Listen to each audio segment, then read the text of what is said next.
بص يا سيدي، مدينة بومبي مدينة قديمة في جنوب إيطاليا. المفروض إن مكانها جنب مدينة نابولي دلوقتي. المدينة اتبنت تحت بركان فيزوف المشهور، واحد من البراكين القليلة في قارة أوروبا واللي لسه بيتمتع بالنشاط البركاني. بومبي كانت مدينة حضارية ومزدهرة، وده كان ما بين القرن السابع قبل الميلاد لحد سنة 79 ميلادية، ودي السنة اللي اختفت فيها المدينة لحد ما اكتشفوها بعد 1700 سنة. آخر 200 سنة في عمر المدينة كانت قمة في التقدم الحضاري وقتها، وده حير علماء التاريخ بعد اللي وصلوا له. خصوصا في الفترة دي ما كانش فيه أي تقدم في النواحي الحضارية في أوروبا. بومبي كان ليها النظام المعماري بتاعها، ده غير نظام الري وتوزيع المية والصرف الصحي، وكمان المنتديات العامة والثقافية وبرك السباحة، وكان في حمامات عمومية ومراكز رياضية، وكمان المدينة كان فيها مؤسسات حكومية. المدينة كانت مثال لحضارة متقدمة. بركان فيزوف هو سبب دمار المدينة، بس قبل كده كان هو سبب الرقي اللي كانت فيه. الحقول في المدينة كانت أغنى تربة في أوروبا، وده بسبب الطبيعة البركانية. بيقول المؤرخين إن سكان المدينة كانوا بيزرعوا ويحصدوا 3 مرات في السنة،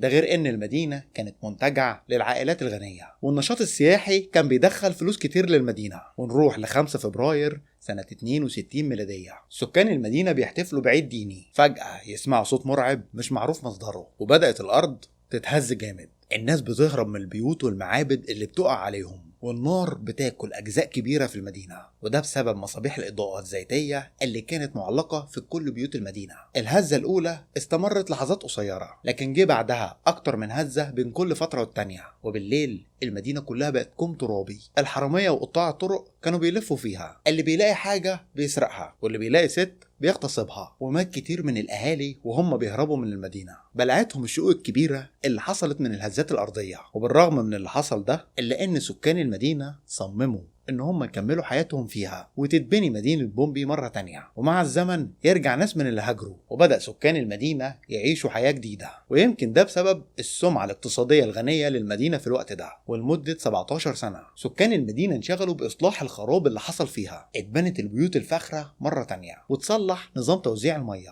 لكن محدش كان عارف إن في كارثة هتحصل تاني. 20 أغسطس سنة 79 ميلادية حصلت شقوق أرضية، والخليج الهادي اللي بتطل عليه المدينة أمواجه بقت ضخمة. الحيوانات والطيور اتجننوا ومحدش قادر يسيطر عليهم. كل الإشارات دي حصلت والسكان عايشين عادي. وقبل ثورة البركان بيوم، أهل المدينة كانوا عاملين حفلة كبيرة. كانوا بيحتفلوا بالمعبود فالكونيلا، وده معبود النار والبراكين عند الرومان زمان. السكان انشغلوا بالسكر والعربدة لحد الفجر، وبعد كده كل واحد رجع نام في بيته. الساعات الأولى من نهار 24 أغسطس بدأ البركان في رمي الحمم البركانية. السماء بقت سودة من الدخان البركاني. النهار بقى ليل، والرماد البركاني بيغطي كل بيوت المدينة. في ناس من أهل المدينة قرروا إن هم يهربوا بدري، جايز حد فيهم يفضل عايش بعد كده، لكن في ناس قررت إنها تفضل قاعدة في المدينة. افتكروا إن بيوتهم الحجرية هتحميهم من النار البركانية. فضل الرماد البركاني ينزل على المدينة لحد ما وصل طوله ل 3 متر. الساعة 12 بالليل يحصل الانفجار الفعلي للبركان. البركان بدأ يرمي الحمم البركانية لمسافات بعيدة،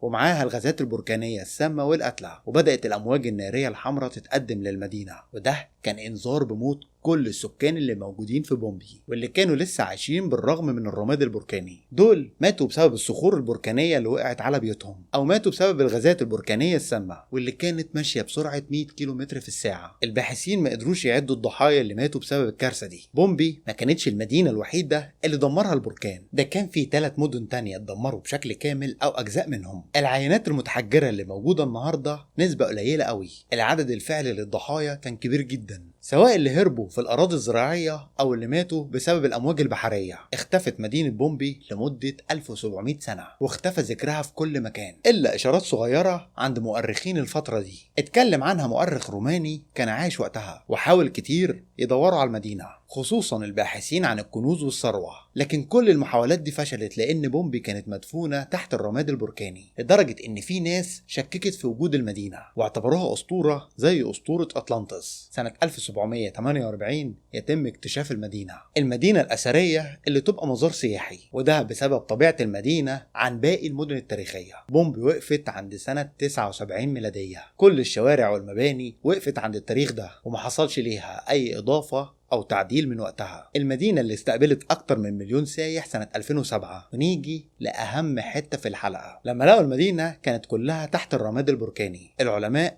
اتفاجئوا من اللي كان موجود في المدينة، صور إباحية وجنسية مرسومة في كل حتة، وده كان بشكل علني. العلماء قالوا إن دي كانت بيوت دعارة، وإن اللي كان شغال فيها عبيد من الأراضي اليونانية، ده غير الحمامات اللي كانت بتمتع الزبائن بتوعها. طرق المدينة انتشر فيها صناعة الجنس على كل شكل ولون، وكل حاجة بيطلبها الزبون كانت موجودة. لو في واحد مستني حاجة كان ممكن يمارس الجنس في الشارع بشكل عادي، كأنك بتشتري فنجان القهوة وانت رايح الشغل الصبحية. وكانوا بيرسموا الصور الإباحية على جدران بيوتهم عادي. الباحثين قالوا إن الخلاعة والإباحية بدأت من مدينة بومبي. الأغنياء اللي كانوا بيزوروا المدينة كانوا بيحبوا المصارعة البشرية مع الحيوانات المفترسة، واللي كانت لازم تنتهي بموت حد فيهم، وقتلوا بالطريقة دي كتير من المسيحيين وقتها. نهاية المدينة بتفكرنا بنهاية قوم سيدنا لوط عليه السلام، واللي ربنا حكى لنا قصتهم في القرآن الكريم. والنهاردة بنعيش نفس الظروف مع نفس التطور، الانتشار السريع للشذوذ والإباحية، وكمان فرضوا علينا من كل وسائل الإعلام الغربي، زي ما شفنا من فرنسا وألمانيا وهولندا واللي عملوه في كأس العالم في قطر. بس يا ترى النهاية هتكون شكلها إيه؟ ده اللي يعلمه الله سبحانه وتعالى. ولحد هنا خلصت حلقتنا. لو عجبتك الحلقه ما تنساش تعمل شير ولايك وسبسكرايب للقناه وتفعل جرس التنبيهات علشان يوصلك كل جديد. كان معاكم احمد عوض، واستنوني الحلقه الجايه.